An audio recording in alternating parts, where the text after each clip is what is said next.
বন্ধুরা, এই সুন্দরী মেয়েটি পার্কে ছবি তুলতেছিল। তখনই পিছন থেকে একটা ছেলে ধাক্কা খায়। মেয়েটি ছেলেটিকে ছুরি বলার সময় প্রথমবার ছেলেটির মায়াবী চোখ দেখে মেয়েটি ফিদা হয়ে যায়। পরের দিন মেয়েটির শপিং করার সময় লিফটে ওই ছেলেটিকে দেখতে পায়। মেয়েটি ছেলেটির কাছে যেতে চাইলে দেখে ছেলেটি উধাও। এভাবে কিছুদিন যাওয়ার পরে মেয়েটি ছেলেটির আশা বাদ দিয়ে মনের আনন্দে পার্কে ঘুরতেছিল, কিন্তু ছেলেটির লুকিয়ে লুকিয়ে মেয়েটির ছবি তুলছিল। হঠাৎ মেয়েটি ছেলেটিকে ওখানে দেখতে পায়। একটু পর মেয়েটি দেখে আশেপাশে কোথাও ছেলেটি নাই। তখন মেয়েটি একটা চিঠি দেখতে পায়। এরপর থেকে মেয়েটি যেখানেই যায় সেখানেই ওই ছেলেটিকে দেখতে পায়, কারণ মেয়েটি ছেলেটিকে প্রচণ্ড বেশি ভালোবেসে ফেলেছে।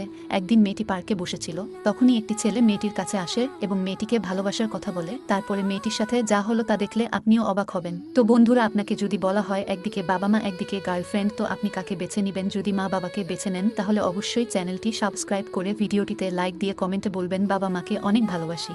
এরপর মেয়েটি বিরক্ত হয়ে ওখান থেকে উঠে যাচ্ছিল। তখনই ছেলেটি বলে যে আমি সেই ছেলে। তখনই মেয়েটি পিছনে তাকালে দেখে সেই মাস্ক পরা ছেলেটি। এটা দেখে সাথে সাথে